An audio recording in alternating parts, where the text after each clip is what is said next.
Good afternoon, YouTube. Welcome back to another episode of Average Home Tool. Today I'm doing a video for a subscriber of mine. This is his weed whacker. He brought it to me, said it wouldn't run. I confirmed it and got it to run by spraying gas directly in the carburetor. This is actually a 4-stroke. So we're going to put a carburetor on it for him, and this whole blower housing's missing, so we got one of those for him. Had a really cool video for you guys yesterday. The blue car over here, I wrecked my red Jetta that was in one of the videos, which I'm pretty depressed about it, but it's fixable, and I'm going to fix it. But in the meantime, I can't be feeding the Corvette, $3.85 a gallon premium. So I rushed out and got that, drove it for a week, and it laid down on me. So I did a whole video on the high-pressure fuel pump yesterday, about an hour long, and SD card corrupted it. So that's gone forever, and I don't want to do the work twice. And I've got another idea for stuff. I mean, we're going to be working on that thing, and I'm going to be doing tool reviews on it. But in the meantime, I got to put something out. So we're going to do a carburetor on this, and I apologize for that, guys. I'm working on getting another camera and stuff. So the subscriber is JetMech145. He's actually a very good friend of mine. We worked on Embraer 145s together.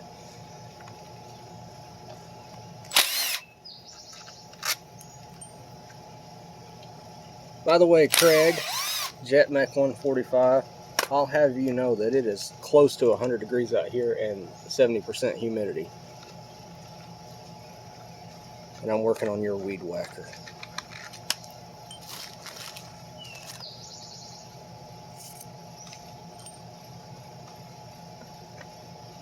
That's alright, brother.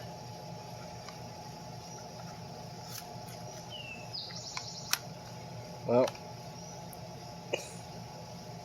I think your fuel lines are dry rotted. They just broke right off. It's a good thing I've got new ones. And that was the fuel inlet line. So that was most likely a lot of the problems with it. But that carburetor's so gummed up, we're just going to go ahead and replace it anyway. Ethanol fuel eats the gaskets and stuff out of them. Which this is a new carburetor, so it should be okay with ethanol fuel.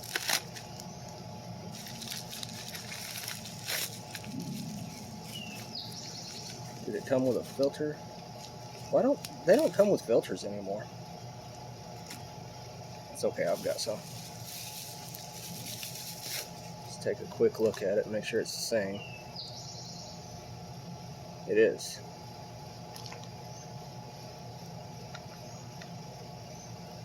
So this is your gasket here. It's a little bit torn, but I think it'll still seal. Where's your new?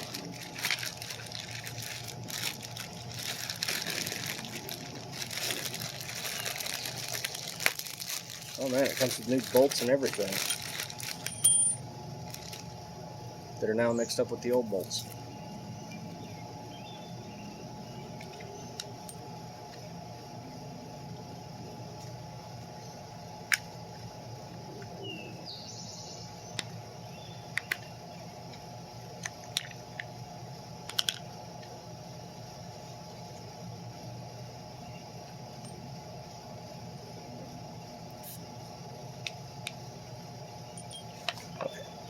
We'll leave that for now.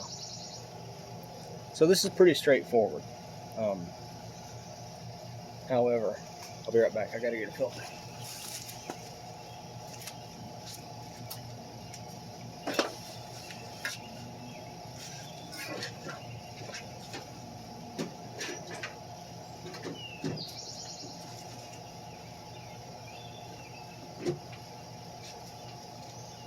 Oh, I'll be back, guys. I gotta run upstairs and grab a filter. Pretty sure I uttered a swear word when I stepped on something over there. I'll probably have to edit that out.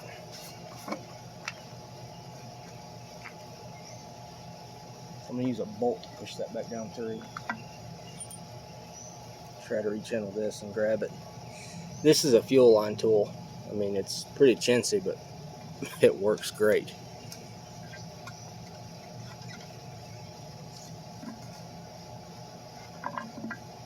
Yeah. It's just coming apart in my hand. It's time for a new one, Craig. So what you want to do in this instance is I always cut like a point or an angle on them. Help them get through those tiny holes. Because these holes here are extreme interference fit.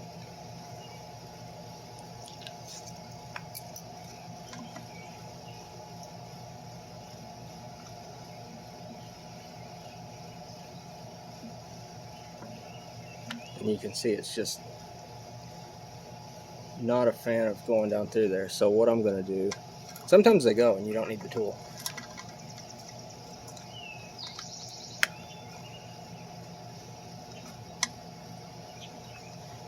Just loop it around and feed it back to the filler.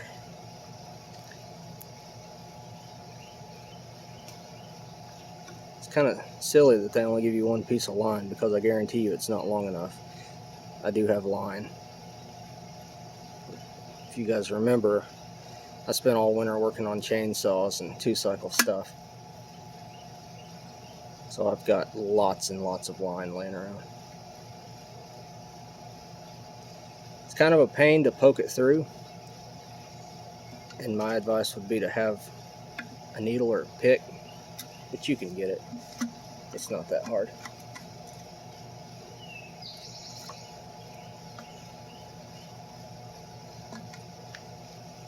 Just like that.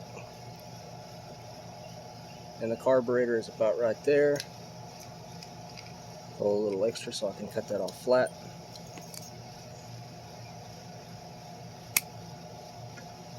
Now, I want my filter to lay in the very bottom of the tank and kind of be towards the,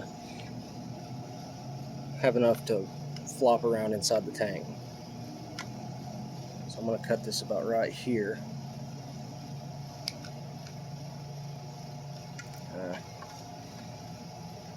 That seems a bit excessive. I'm going to cut it about right here. New filter.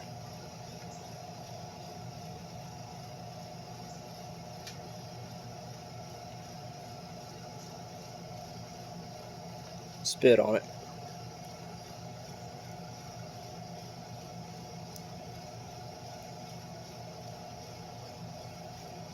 You know, I actually probably should have sprayed some silicone lube on that thing, but that's fine.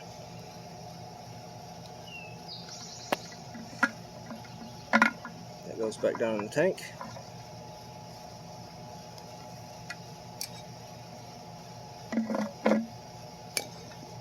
Knew that wasn't going to happen. So where have I been? Well, as I said, I wrecked my car, but I've been with this job running auction vehicles.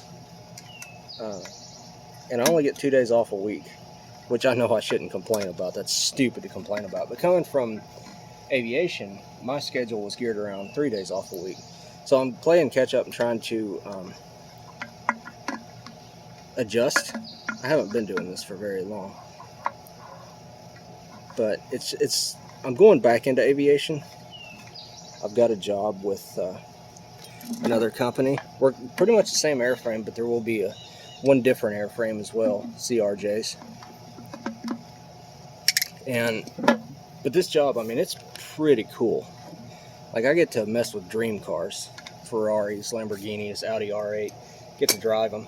Not far, I just stay on the lot, but never take them on the highway. But it's still the coolest thing. You know, you can only dream about these cars, and here I am messing with them. But I'm extremely sunburnt. I've got second-degree burns on my scalp and stuff, because you guys know I shave my head. It's not good. But it's not the, you know, I've done the dealership thing, and it's just not for me. And I've been so caught up in this job and catching up with everything else, I just ignored YouTube. My buddy James got me the job, and I'm grateful to him for that. And he's been good to me. Now the reason I'm pulling this one up through there as opposed to just pushing it down through is it has this nipple on it for the primer, and that's what helps keep it seated in there.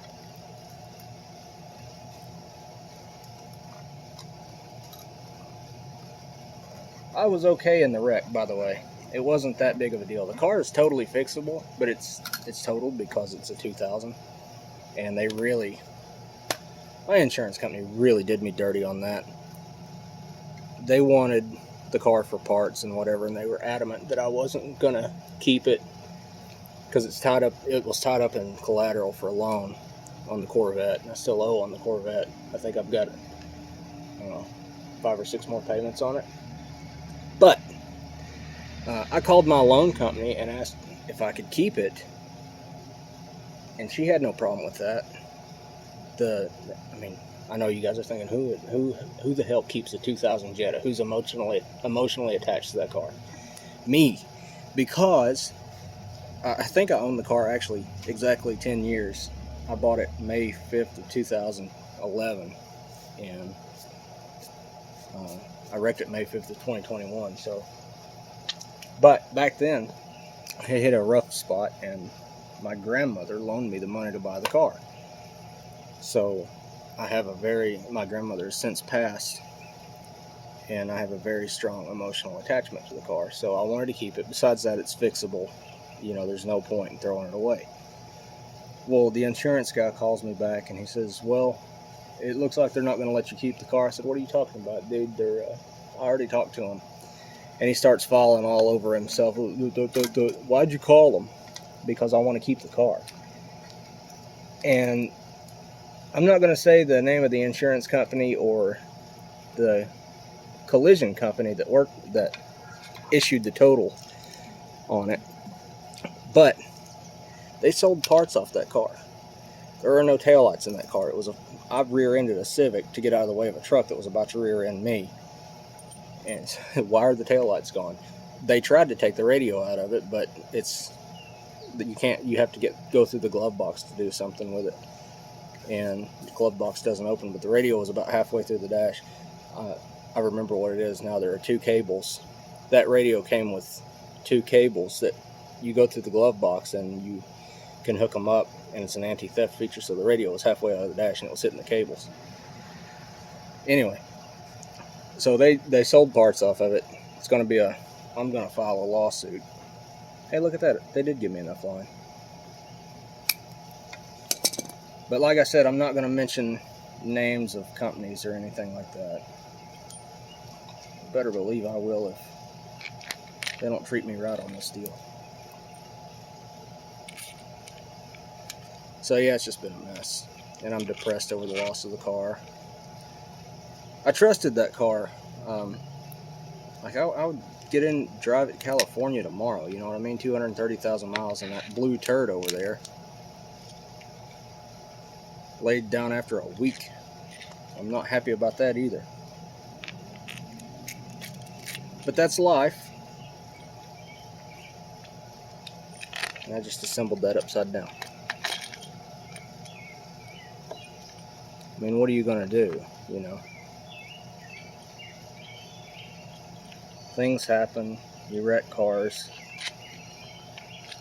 Especially when you're driving your personal... That's another thing that is kind of prompting me to leave this job. I don't like driving my personal vehicle for work, even though I do get paid mileage. It's just not my style.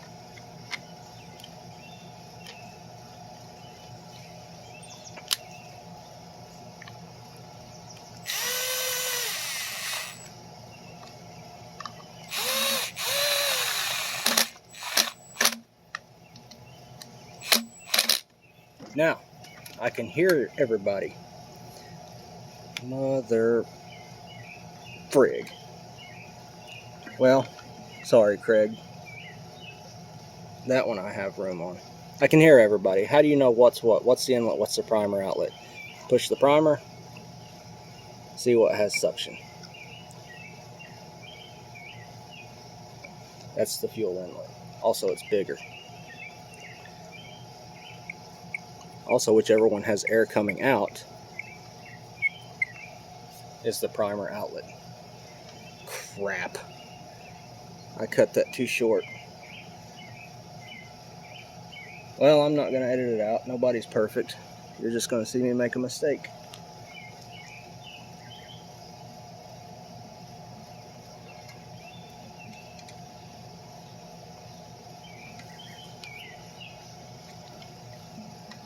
And I'm going to pull it this way. See, it sucks to cut them too short because it's a pain to get them back out of there, especially when they've got that stupid nipple on the end of them. Oh, that actually helped. There we go.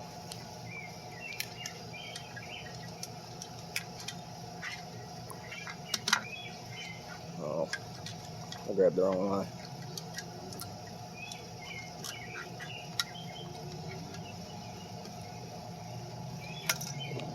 Just realized you guys can't see what I'm doing. Sorry about that.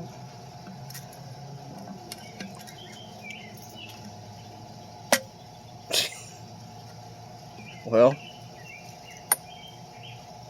oops.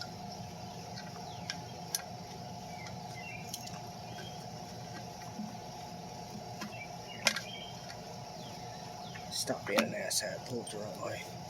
I'll be right back, guys. I need another piece of line. I have returned.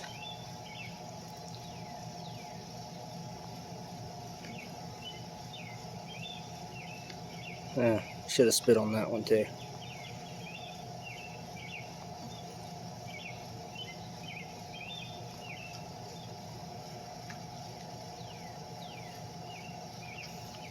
And yes, Tommy, I can hear you. Spit's not a lubricant. I know you've screamed that at your screen 3 times. Old Tammy's from Michigan there. He's hates it when I make fun of the accent. Pretty sure I have enough line now.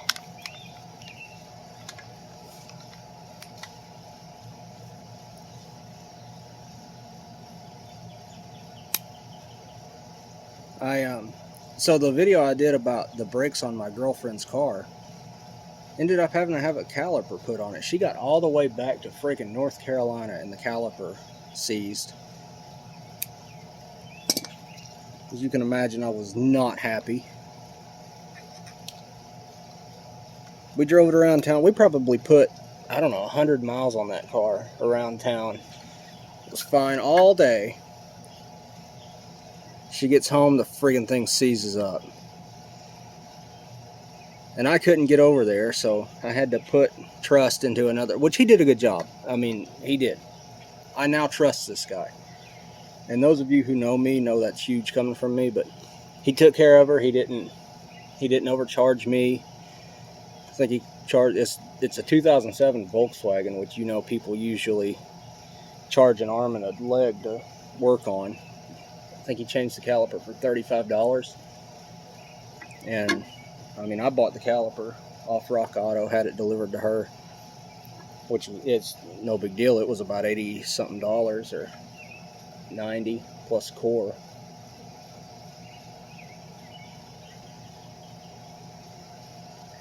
Things happen beyond our control, and it's important, I guess, to learn.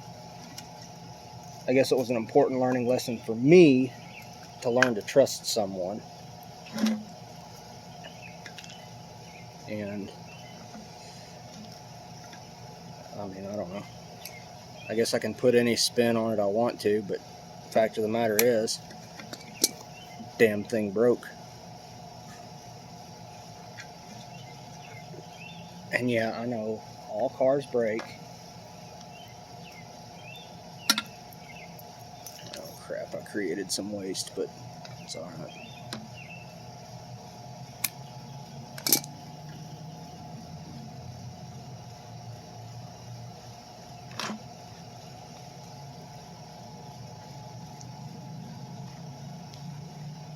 Seems to me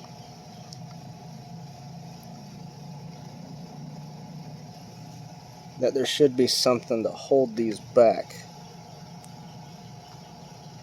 keep them out of the way of the primer bulb. Or is that just me? And there probably was. You know, they're right in the way of the primer bulb. Well, that's just stupid.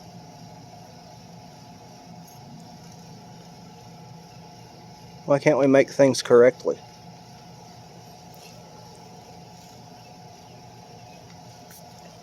It's going to be weird putting straight gas in this one.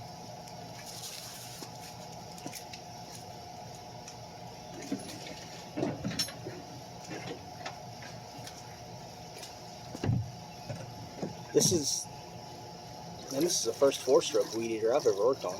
A weed whacker, sorry. I'm trying not to use brand names unless it's pertinent to the video.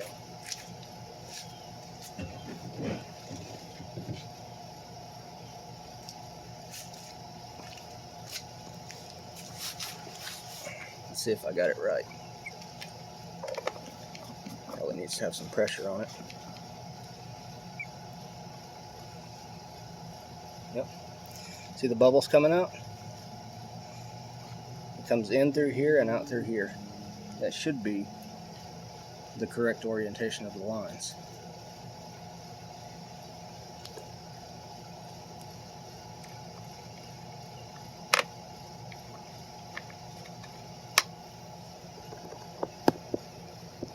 Oh yeah, don't worry about that thing. I just got to put a clutch in it. It's not mine. I got to put a clutch in it for my neighbor, which I'll probably do videos on.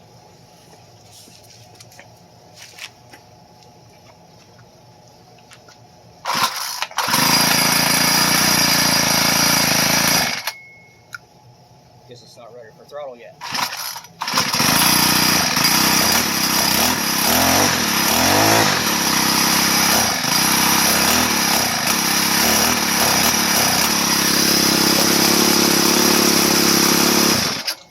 Now we have to adjust the idle mixture on the carburetor, or the fuel mixture. It's both the low and high jet. Don't need a screwdriver for.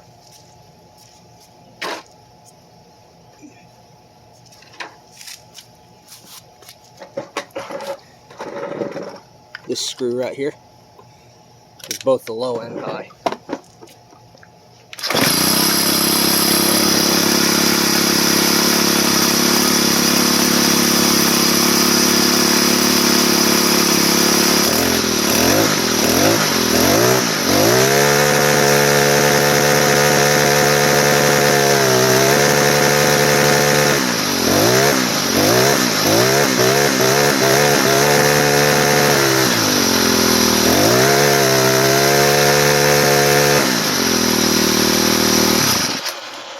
So what I typically do